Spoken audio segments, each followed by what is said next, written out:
रवि भगत कौन? रवि भगत वही जो भारतीय जनता युवा मोर्चा के एक समय में प्रदेश अध्यक्ष रहे। सरस्वती साइकिल योजना के तहत जिस तरह से गुणवत्ताहीन साइकिल का मुद्दा उठाए प्रदेश भर के लोग आपकी सराहना कर रहे हैं, आपको पता है? सरकार की हर उस योजना जो हमारे आदिवासी गरीब लोगों को मुफ्त में देने की बात की जाती है, उसका बिल वारंटी कार्ड मिलना चाहिए। अभी देखा जा रहा है प्रदेश भर के लोग आपकी सराहना कर रहे हैं। मैं जिस तरह से वीडियोस है उसमें कमेंट आ रहे हैं कि रवि भगत पोल खोल रहे हैं सरकार की। क्या पोल खोलने के लिए विपक्ष में आए हैं आप? साइकिल जो जंग लगे साइकिल जो गुणवत्ताहीन साइकिल जो है बांटत रही है, ओकर विरोध जब करेंगे तो बोला पुलिस सब आके प्रशासन मतलब गिरफ्तार कर देंगे। आने वाला एक बड़ा लड़ाई है, नहीं तो मैं तो अभी से ही अनशन जारी करता, यहीं बैठ के जारी करता, लेकिन आने वाले 1 तारीख को हमने एक बड़ा आंदोलन छेड़ा था, जो आंदोलन फेल हो जाया करके मुझे इन्होंने जेल भेजा था। जोहार, मैं योगेश यादव। छत्तीसगढ़ के रायगढ़ में जो रवि भगत गिरफ्तार हुई, रवि भगत ला जो जेल भेजे गई थी। रवि भगत कौन? रवि भगत वही जो भारतीय जनता युवा मोर्चा के एक समय में प्रदेश अध्यक्ष रही थे। अब जो है वह भारतीय जनता पार्टी के प्राथमिक सदस्यता से भी जो है वह इस्तीफा दे चुके हैं। ओला जो है साइकिल जो जंग लगे साइकिल जो गुणवत्ताहीन साइकिल जो है बांटत रही से, ओकर विरोध जब वो करी थे तब ओला पुलिस सब वहाँ के जो प्रशासन है ओला गिरफ्तार करके जो है जेल भेज दी थी। अब जो है रवि भगत जेल से बाहर आए, और जेल से बाहर आए के बाद में हमारे साथी है हरपाल भैया, वो है ओकर से लंबा बातचीत करे आखिर जेल के ओकर अनुभव कैसे रही। लेकिन सोचो छत्तीसगढ़ में आज भी मान के चलाओ तुमन कोनो बात के विरोध करता हो, सरकार कोई घटिया काम करत ओकर विरोध करता हो, प्रशासन कोई गलत काम करत है ओकर विरोध करता हो, तो हो सकत है तुम भी जेल जाए पड़ सकत है। ये जो है संदेश वहाँ दे सरकार है। और यही जब विरोध रही भगत करत रही से, जंग लगे हुए साइकिल बांटे के विरोध करत रही से कि हमार आदिवासी लड़का मतलब ये जंग लगे हुए साइकिल नहीं बांटाओ, गुणवत्ताहीन साइकिल नहीं बांटाओ, तबला जो है जेल भेज दी। एकर पहले भी रवि भगत कई आंदोलन करे, ऐसे नहीं है कि रवि भगत पहली बार आंदोलन करे। एकर पहले ही बहुत आंदोलन रवि भगत करे, सड़क ला लेके करे। एकर पहली कुछ दिन पहले लगातार अभी वो सड़क ला लेके आंदोलन करी, तो सड़क ला लेके जब आंदोलन करी कि भैया सड़क नहीं बनाते, ओकर बाद ओकर आंदोलन करे से वो सड़क बन गई। लेकिन अभी जब वो साइकिल ला लेके आंदोलन करी से कि भैया गुणवत्ताहीन साइकिल लड़का मतलब बांटे जाते, तब जेमन गुणवत्ताहीन साइकिल बांटा थे तेकर मन ऊपर कार्रवाई होना रही से, लेकिन ओकर मन ऊपर कार्रवाई ना होके रवि भगत जो विरोध करत रही से गुणवत्ताहीन साइकिल बांटे के, जंग लगे हुए साइकिल बांटे के, वही ला जेल भेज देगी। अब रवि भगत बाहर आ गए। रवि भगत का कुछ बोला थे, रवि भगत की पूरा बातचीत तुम्हारा सुनना चाहिए। जेल से आए के बाद ऊपर जेल यात्रा कैसे रही है, ये सब ला लेके हमारे साथी बातचीत करे। का बोला थे रवि भगत, सुन लो आप। हमारे साथ है रवि भगत, बातचीत करते हैं इनसे। हाल फिलहाल जेल से छूट कर आए हैं, जेल से छूट कर क्यों आए हैं, किन मुद्दे को लेकर वो जेल गए थे, क्या क्या धारा लगाए थे। रवि भैया नमस्ते। नमस्ते नमस्ते। कैसे हैं? ठीक है, मजे में। तो बातचीत का सिलसिला शुरू करें? बिल्कुल कर सकते हैं। कुछ कमज़ोर सा लग रहे हैं, क्या हुआ है, कैसे कमजोरी? हमारे बेटियों को जो गुणवत्ताविहीन साइकिल मिल रहा है, उसको वितरण रोकने की मांग को लेकर मैं जेल में भी भूख हड़ताल पे था और अभी भी भूख हड़ताल पे हूँ। हमारी बेटियों को घटिया साइकिल वितरण किया जा रहा है। इसी पे मेरा सवाल है कि जिन बेटियों को हम भविष्य गढ़ने की बात करते हैं, उनको इतना घटिया साइकिल दे रहे हैं कि वो घर से स्कूल आने के बिल्कुल ही काबिल नहीं है। इसी का विरोध करना भारी पड़ गया। इसी का विरोध करना भारी पड़ गया मुझे, इसलिए मैं जेल की यात्रा करके आया हूँ। कैसा रहा जेल का अनुभव 2 दिन का? देखिए, जेल में बहुत कुछ सीखने को मिला। कई लोग मिले कि जिनको बेवजह भी जेल में हैं, कुछ लोग 2 पल के गलत निर्णयों के कारण जेल में हैं, कई लोगों से संवाद करने का अवसर मिला। फिल्मों में देखते हैं बड़ा नेता जेल पहुंचता है तो आओ भगत शुरू हो जाता है। रवि भगत भाजपा पूर्व प्रदेश अध्यक्ष रहे हैं, क्या रहा जेल में, किस तरह से लोग मिले, क्या वहाँ भी बैठकी लगाते थे, लोग अपना दुखड़ा सुनाते थे आपको? मैं कोशिश करता था कि मैं सामान्य रहूं, लेकिन जैसे ही लोगों को पता चला कि राजनीतिक व्यक्ति है और लैलूंगा का है, तो सब लोग आपके अपने अपने विषय को बताते थे। कई लोग अपनी समस्याओं को लिख के दिए, कई लोग अपने घर का बता दिए, भैया हमारे घर में ये कह देना। इस प्रकार की अलग अलग कई बातें हुई हैं। अब क्या रणनीति रहेगी, क्योंकि अब 1 तारीख को तो आप चक्का जाम करेंगे ही, इसके अलावा चूंकि जेल जाना एक मुद्दा को उठा करके सरस्वती साइकिल योजना के तहत जिस तरह से गुणवत्ताहीन साइकिल का मुद्दा उठाए प्रदेश भर के लोग आपकी सराहना कर रहे हैं, आपको पता है?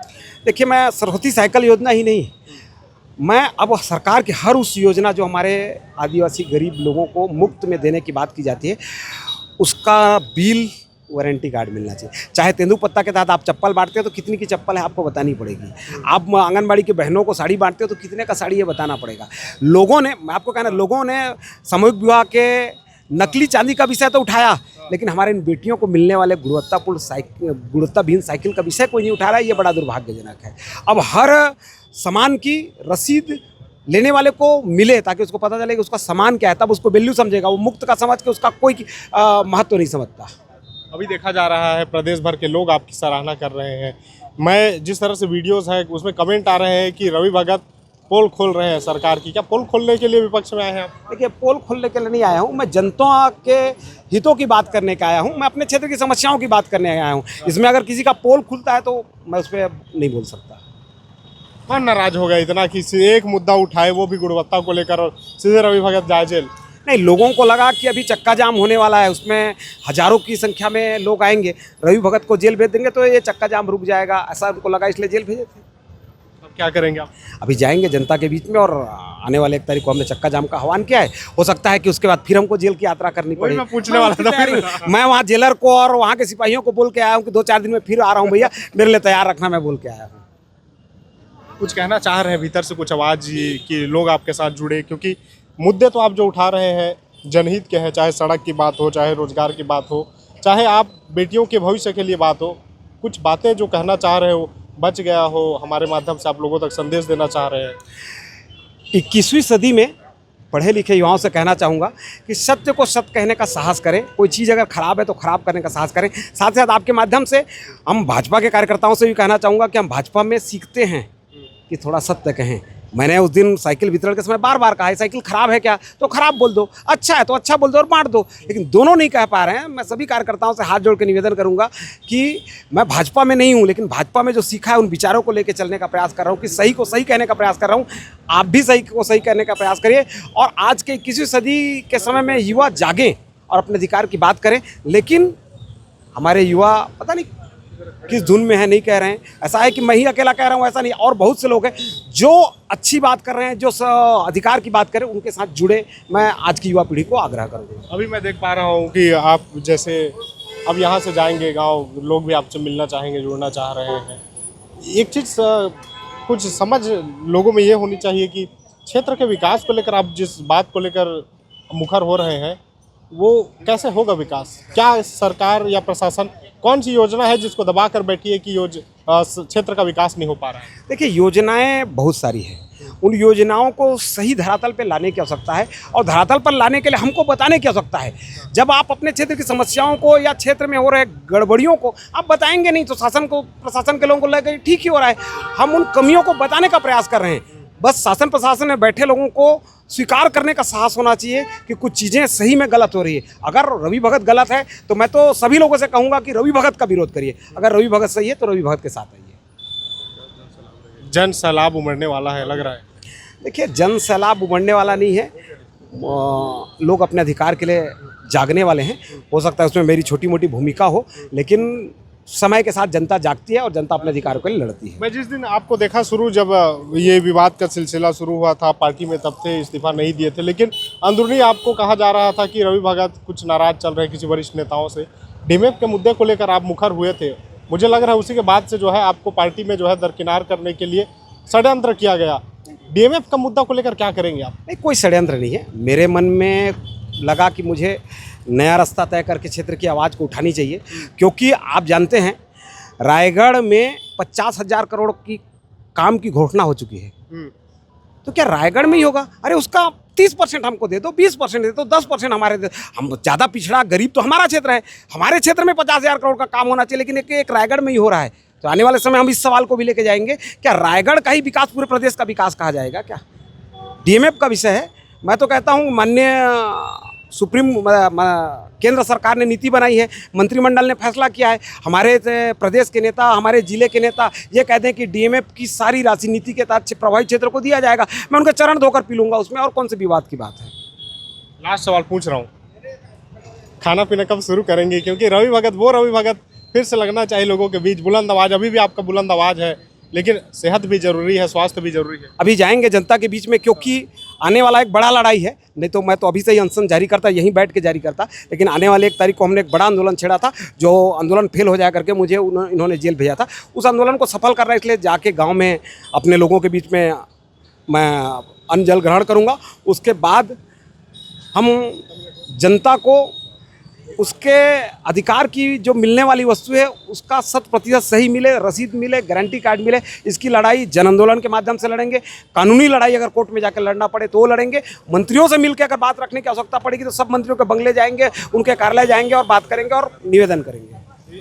अब और सवाल पूछूंगा मैं ठीक आपसे। है कि आप और बढ़ा रहे हैं। ये बताइए, सड़क की लड़ाई लड़ेंगे, कब तक लड़ेंगे सड़क की लड़ाई? जब तक क्षेत्र के लोगों को लगेगा कि हमारे चलने लायक सुगम बन गया है, क्योंकि 20-25 साल से सड़क खराब है। आपको मैं बताना चाहूँगा, 20 साल पहले जो बच्चा जन्मा होगा आज जवान हो गया है, उसके लिए बेटी खोजने जाते हैं तो तुम्हारी अगर सड़क खराब है हम बेटी नहीं देने बोल देते हैं। उसकी पीड़ा को कौन समझेगा? तो मैं नहीं चाहता कि आने वाले चुनाव में हमारा ले लूँगा मैं भाजपा का विधायक बनाएंगे तो हम सड़क बना देंगे, ऐसा ना हो। चुनाव से पहले ही नहीं, बरसात खत्म होने के बाद सड़क बनना चाहिए। टेंडर जारी हुआ है, घोषणा हो गया है, इन झांसे में हम लोग नहीं फंसने वाले हैं। ठीक है, ये आप सुन रहे हैं रवि भगत जी को। रवि भगत अभी जेल से रिहा होकर आए हैं और उनको जिस तरह से साइकिल की गुणवत्ता पर सवाल उठाना भारी पड़ गया था। इस खबर को लेकर क्या कहते हैं, प्रतिक्रिया जरूर दीजिएगा। रवि भगत की किन बातों को लेकर आप प्रोत्साहना करते हैं उनकी, और कौन सी खबर है कौन से सवाल हैं जो रवि भगत से पूछने चाहिए, कमेंट में ज़रूर बताइएगा। हम प्रयास करेंगे कि अगली बार जब रवि भगत से बातचीत हो तब ये सवाल उन तक जरूर पहुंचाएं। धन्यवाद।